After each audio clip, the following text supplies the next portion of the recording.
बड़ी खबर मुजफ्फरनगर से आ रही है, जहां पैदल जा रहे मजदूरों को रोडवेज ने कुचल दिया है। मौके पर 6 मजदूरों की मौत हो गई है, 4 की हालत गंभीर बताई जा रही है। तो मुजफ्फरनगर से इस वक्त की बड़ी खबर, जहां पैदल जा रहे मजदूरों को रोडवेज ने कुचल दिया है। मौके पर 6 मजदूरों की मौत की भी खबर सामने आ रही है। तो लॉकडाउन के कारण मजदूरों के पलायन का सिलसिला जो है वो जारी है। कोई पैदल तो कोई श्रमिक एक्सप्रेस के जरिए अपने घर लौट रहा है।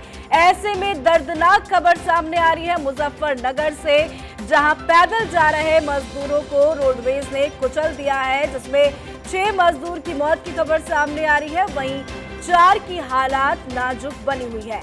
बताया जा रहा है कि ये सभी मजदूर पंजाब से बिहार पैदल जा रहे थे। घायल मजदूरों को मेरठ रेफर कर दिया गया है। तो 6 मजदूरों की मौत हो गई है। और इस खबर पर ज्यादा अपडेट के साथ हमारे संवाददाता परवेज हमारे साथ फोन लाइन पर बने हुए हैं। परवेज, दर्दनाक हादसा मुजफ्फरनगर से बड़ी खबर सामने आ रही है, जहां 6 मजदूरों की मौत हो गई है। पैदल जा रहे थे ये सभी मजदूर, क्या कुछ अपडेट है? जी पूजा, देखिए बताना चाहूंगा, ये मामला थाना नगर कोतवाली क्षेत्र का है, जो सहारनपुर देवबंद मुजफ्फरनगर मार्ग पर।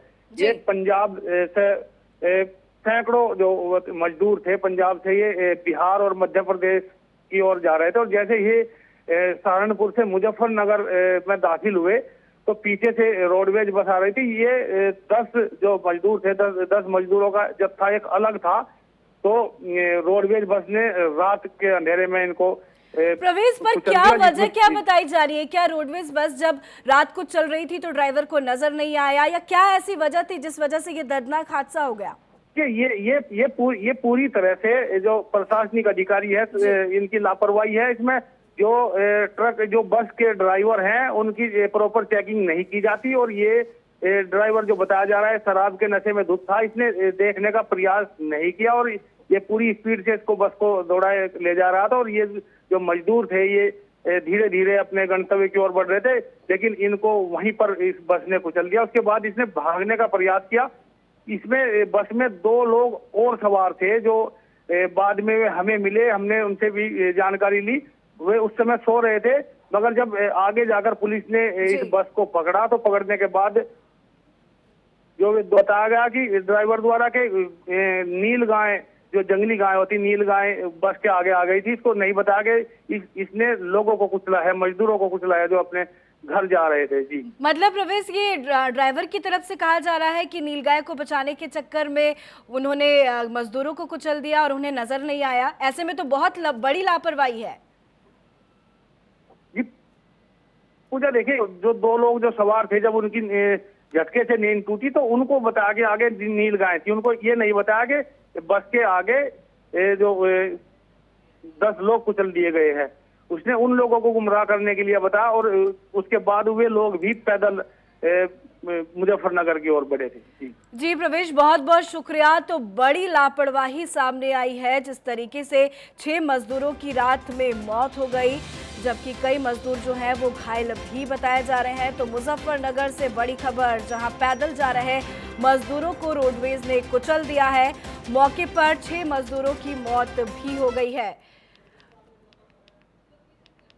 तो तस्वीरें आपको दिखा रहे हैं, आप देख सकते हैं कि किस तरीके से देर रात ये दर्दनाक हादसा हुआ। आपको बता दें कि जब से लॉकडाउन हुआ है, जो मजदूर हैं वो लगातार अपने घर की ओर पलायन हो रहे हैं। और कुछ ही दिन पहले औरंगाबाद से भी ये खबर सामने आई थी। तस्वीरें देख सकते हैं, पहली तस्वीर मुजफ्फरनगर की, जहां दर्दनाक ये हादसा हुआ। वहीं कुछ दिन पहले एक दर्दनाक हादसा औरंगाबाद में हुआ था, जहां ट्रेन ने 16 मजदूरों को कुचल दिया था।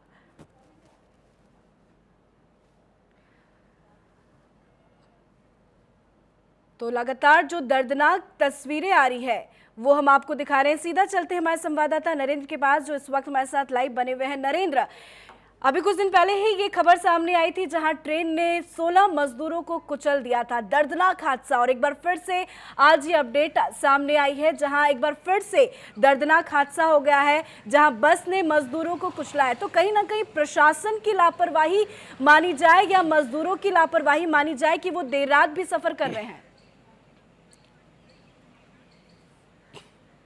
देखिए, लापरवाहियां दोनों तरफ से हैं। एक तरफ प्रशासन को पता है कि बड़ी संख्या में मजदूर उत्तर प्रदेश में हाईवे हों और तमाम सड़कें हैं उस पर चल रहे हैं, रेल की पटरियों के किनारे से भी चल रहे हैं, रेल की पटरियों के बीच पर भी वो यात्रा कर रहे हैं। अगर ट्रेन उनको नहीं दिखाई पड़ती, ऐसे में वो लंबी यात्राएं कर रहे हैं, सैकड़ों किलोमीटर चलते हैं, उनको भूख प्यास लगती है। अगर बात की जाए तो वो काफ़ी थकान में रहते हैं, उनका दिमागी संतुलन भी उतना सही नहीं रहता, क्योंकि पूरी फैमिली के साथ रहते हैं, बच्चों को संभालना होता है, महिलाएं रहती उनके साथ, सामान भी रहते हैं। तो एक बड़ी ही उहापोह की स्थिति है। लोग सड़कों पर बड़ी संख्या में चल रहे हैं, ऐसे में एहतियात बरतने की ज़रूरत है। रोडवेज की बसें, अगर रोडवेज बस का चालक अगर लोगों को कुचलता है, नहीं देख पाता, तो एक बड़ी लापरवाही मानी जाएगी, क्योंकि ये जो चालक होते हैं ट्रेंड होते हैं, इनकी मॉनिटरिंग होती है।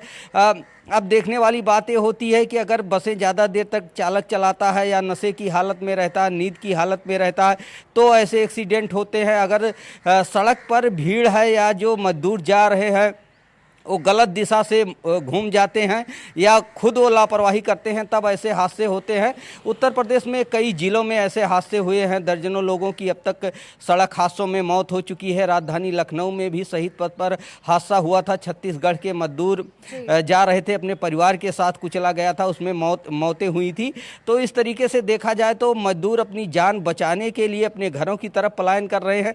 ऐसे पे सड़कों पर कुचला जाना और एक्सीडेंट में उनकी मौत होना बड़ा ही दुखद है, जबकि प्रशासन को और सरकार को सबको पता है कि बड़ी संख्या में सड़कों पर मजदूर हैं। एहतियात बरता जाए, निगरानी की जाए, पुलिस को लगाया जाए और गाइडलाइन का जो यातायात के नियम है उसका भी पालन किया जाए, तो लापरवाही दोनों तरफ से हो सकती है। लेकिन ये मजदूर हैं, इनको बचाने की जिम्मेदारी रोड जो बड़े वाहन हैं इनकी है कि इनको किसी तरीके से टक्कर न मारे। अगर ये गलत दिशा में जा रहे हैं या सड़क के बीच में आ जाते हैं या कोई बच्चा भाग के सड़क पे आ जाता है, तो पूरी जिम्मेदारी प्रशासन की बनती है और उन चालकों की बनती है जो ट्रेंड हैं और सरकारी बसें चलाते हैं, उनकी जिम्मेदारी बनती है कि ऐसे लोगों का विशेष ख्याल रखें, सावधानी से बसें चलाएं, नींद में न चलाएं, नशे का सेवन न करें, जिससे उनकी चालक जो है लोगों को सड़क पर देख सकें या दूर से उनको समझ सकें कि हमको गाड़ी रोकनी है या किस दिशा में ले जाना है। जी पूजा। बिल्कुल नरेंद्र, तो ऐसे में प्रशासन की भी जिम्मेदारी बनती है कि वो ड्राइवर का पूरा बायोडाटा रखे, क्योंकि जिस तरीके से ड्राइवर नशे में गाड़ी चलाते हैं उस पर रोक लगनी चाहिए। और ये तो सभी लोग जानते हैं कि जिस तरह से लॉकडाउन हुआ है, मजदूर सबसे ज्यादा परेशान है और काफी मजदूर अपने घर की ओर निकल पड़े हैं। तो ऐसे में प्रशासन की भी जिम्मेदारी बनती है कि जो रोडवेज की बसें चल रही हैं, ट्रकें चल रही हैं, उनमें जो ड्राइवर है उनका पूरा जांच, उनकी पूरी जांच होनी चाहिए नरेंद्र। बिल्कुल जांच होनी चाहिए। देखा गया है कि तमाम ऐसे चालक हैं जिनकी आंखों की रोशनी कम दिखाई पड़ती है या उनको रात में सामने से कोई गाड़ी आ रही है तो उनको दिखाई नहीं पड़ता है, रतौंधी की बीमारी है, उनकी आंखों का टेस्ट होना चाहिए, क्योंकि लगातार जो बसें चला रहे हैं, अभियान तो चलाया जाता है उनकी आंखों के टेस्ट का और उनकी मेंटल कंडीशन का और उनके हेल्थ का, लेकिन ये एक तरीके से खाना पूर्ति की जाती है, जिसका नतीजा होता है कि रोडवेज बसों से, उत्तर प्रदेश परिवहन निगम की बसों से अक्सर बड़े हादसे होते हैं और इसमें कई लोगों को अपनी जानें गंवानी पड़ती है। तो एक लापरवाही का मामला है। कई बार सरकार ने और विभाग ने एक ये ऐलान भी किया था कि हम इनकी जो है हेल्थ का चेकअप कराएंगे, आंखों की रोशनी का चेकअप कराएंगे, रतौंधी है तो उसके लिए इलाज करवाएंगे या उनको हटाएंगे, दूसरे किसी काम में लगाएंगे। तो एक तरीके से ये लापरवाही का भी मामला बन सकता है। इसमें जांच करने की बात है कि ये जो हादसा हुआ है मुजफ्फरनगर में, इसमें चालक की कितनी लापरवाही है, कहीं वो नशे में तो नहीं था, कहीं उसकी आंख की जो विजिबिलिटी है वो सही है कि नहीं है, कई पहलुओं से जांच करने के बाद इसमें कार्रवाई की जरूरत है। क्योंकि अगर में जब चालक चीजों को छोड़ के भाग जाए तो सवाल जरूर खड़ा होता है। बहुत बहुत शुक्रिया नरेंद्र, हमसे जुड़ने के लिए, तमाम अपडेट देने के लिए।